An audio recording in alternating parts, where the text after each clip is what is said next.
Hey everybody, this is the third installment of our YouTube event. I'm Dinosaur George from dinosaurgeorge.com. I'm going to answer a few more. Let me tell you real quickly what this is for those of you that may be seeing this for the first time.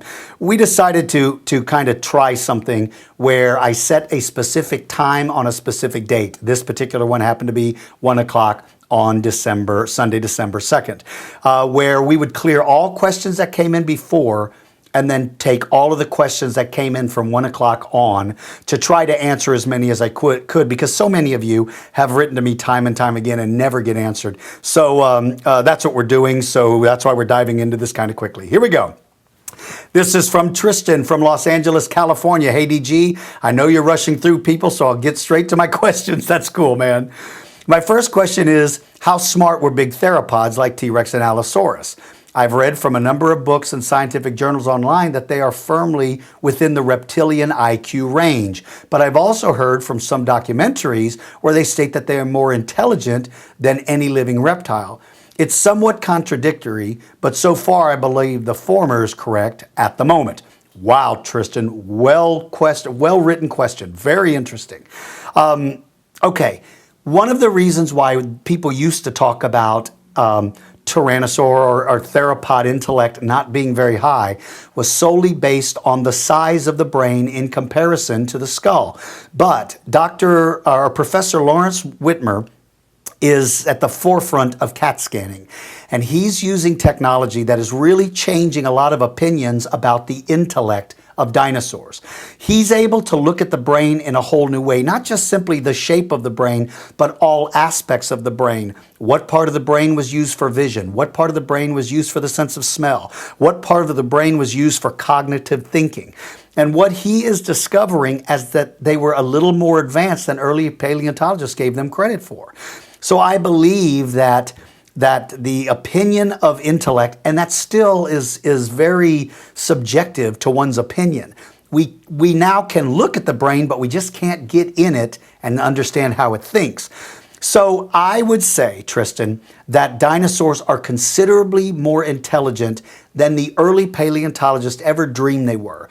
And I do believe that because these were the apex predators of their time, it required a higher degree of intellect than modern reptiles today. Because if you really think of modern reptiles today, unless they're on an island, they're not really the apex anything. Mammals far exceed them. And so the reptiles of today have lesser brain capacity because I don't think they need it. They found their niche, they function fine, they don't require. A cobra doesn't need to think about a whole lot of things. Kind of puts it into perspective. So in my opinion, I believe they are much more intelligent than reptiles were today. That's just my thoughts. My second question is, how robust was Spinosaurus? I've heard from a number of places that Spinosaurids were elongated animals, thanks to their long neck and vertebra. But I recently read a post on the dinosaur mailing list by James Hedden, where he talks about a wide rib cage in Spinosaurus.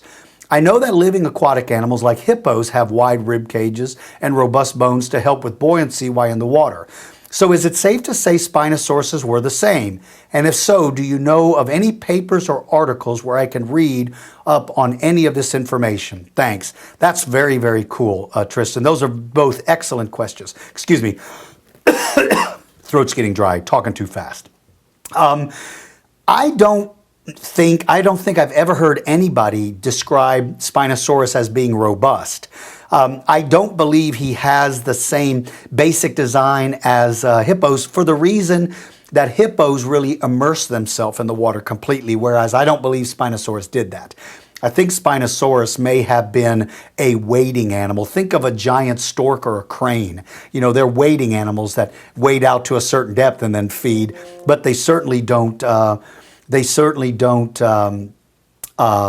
submerge themselves, and so they wouldn't require that sort of buoyancy. So to the best of my knowledge, Tristan, I still believe that I would classify Spinosaurus as a more as a less robust theropod than, say, some of the allosaurids and the tyrannosaurids? Okay, those are great questions, buddy. All right, let's see. At 107 today, this one comes from Luis from Aveiro, Portugal.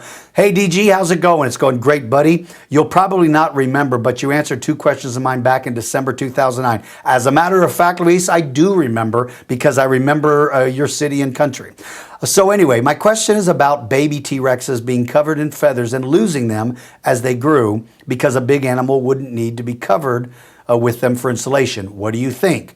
And could they retain some feathers as displays as adult? I completely agree with you, Luis. I completely believe that when baby theropods, Tyrannosaurus included, were hatched out of eggs, I do believe they were completely covered in feathers.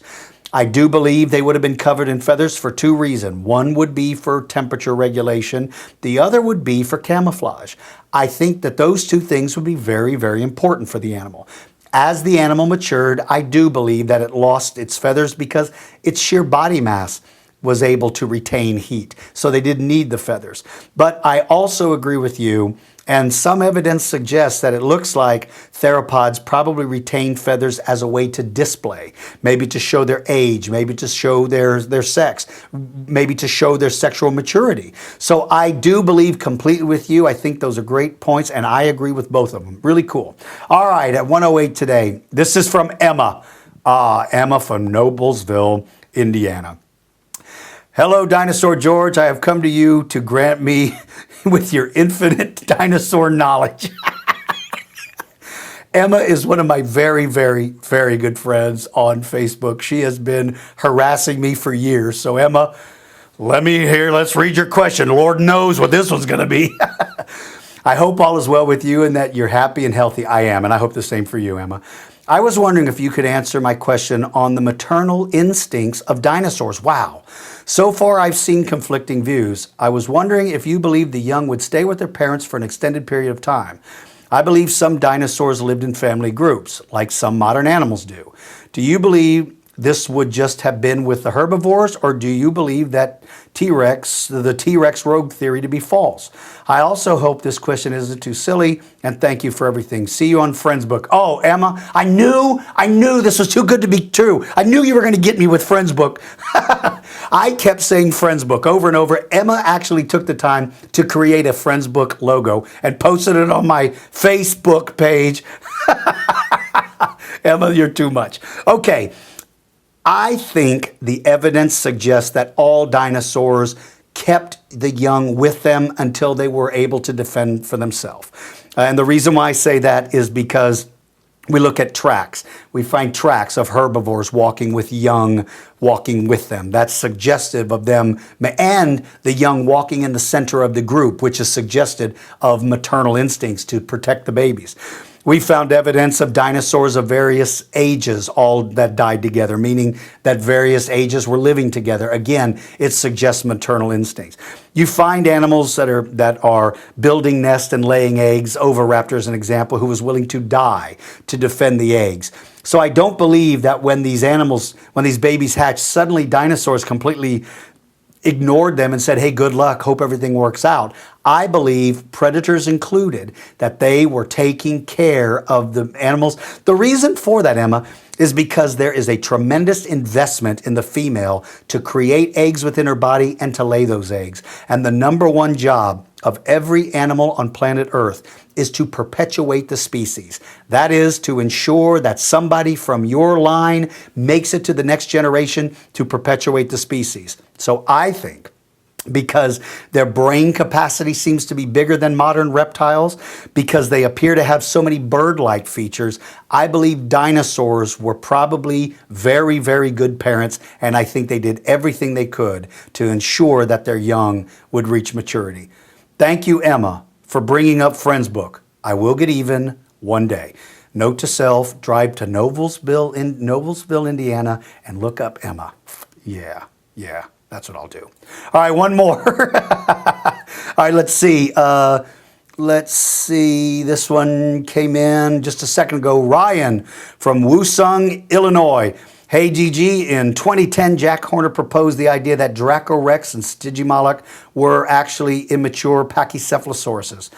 I, of course, find the idea ridiculous, but recently I've noticed how similar the animals are and have come to a different conclusion. Good for you, man. Could Pachycephalosaurus, Stygimoloch, and Dracorex have been a part of the same genus, with Dracorex being the subgenus? Well, first of all, congratulations, Ryan, for making a decision and then thinking about changing your position because you did more study. That, my friend, is the definition of science, not locking yourself in with something. See, when you've got a preconceived conclusion and then you ignore any evidence that doesn't support that, man, that's politics. That's not science. So good for you, Ryan, for changing your opinion. Now, unfortunately, your opinion is totally wrong. So, no, I'm kidding you. I'm kidding you. I've looked at Stygimoloch. I've looked at Pachycephalosaurus very closely. And yes, externally, they have a lot of similarities, and internally for that degree. But those skulls are so completely distinctively different that I find it hard to believe that they are the same animal. There is no animal on Earth, with the exception of some fish, some amphibians, and insects, where the animal completely morphs into a almost distinctively different thing. They just don't exist. And so there's no reason to believe that a particular dinosaur would do the same thing. The other reason why I question it, Ryan, is because when they CAT scan the brains of these animals, what they find is that the shape of the brain is completely different between the dinosaurs. And I would find it almost implausible that a dinosaur would morph into something else and its brain would completely reconfigure itself, not only where it is in the skull, but the shape of it. Imagine if you're born with giant occipital lobe that gives you the ability to see, but then when you get older, that shrinks and another part of the brain balloons out and becomes something else, and now suddenly you have super hearing or something. So see, Ryan, that's why I disagree with that notion that they are the same animal, just different stages of maturity, because there's too many changes taking place in those animals. And so that's my opinion. But let me tell you this, my friend, I want to applaud you for being willing to change your opinion based on new information. If we didn't change our opinion with new information, I would never want to own a boat, because I would think that if you get to the edge of the earth, you fall over a cliff because the earth is flat. So that's what I mean about being willing to change your opinion. All right, you guys, listen, there are so many more. I literally got, let me see what the count is. Man, I'm so sorry, everybody. I got 144 emails sent to me between 1 o'clock and 1:32 today. I just can't answer any of them more today. I am so sorry, everybody. I hope you guys enjoyed this. If you do, let me know if you had fun doing this. Maybe we'll try to come up with something else. I still want to try to do a podcast where I can do a lot more of these and don't have the limitations of time that I do on Facebook. All right, everybody, that's it for now. If you would like to send me a question, go to dinosaurgeorge.com and click on the Ask Dinosaur George page. Fill out the form and submit it. I will do my best to answer more of these in the future. For everybody out there, I really, really, really appreciate the courtesy. I can't tell you how much it means to me to see how many of you guys, and again, guys is not men, it's all girls and guys. Girls and guys, I just said it again. To everybody out there, I appreciate the courtesy. For all of you very young people out there, continue to practice your reading, but I don't want you to think that if you're not a good reader, you're never going to get anywhere in life. That's just not true. It's just going to make things a little bit easier. So if you have dyslexia, if you're not able to read things as easily, that doesn't matter. You'll still be successful as long as you are willing to study as hard as you can and do your best to be the best person you can. Till next time, everybody, thank you so much. I'm going to go give my voice a rest. Actually, I'm going to drive to Noblesville and go find that girl named Emma and get even with her for the Friends book comment. I'm looking for you, Emma. I'm looking for you. See you guys. Take care.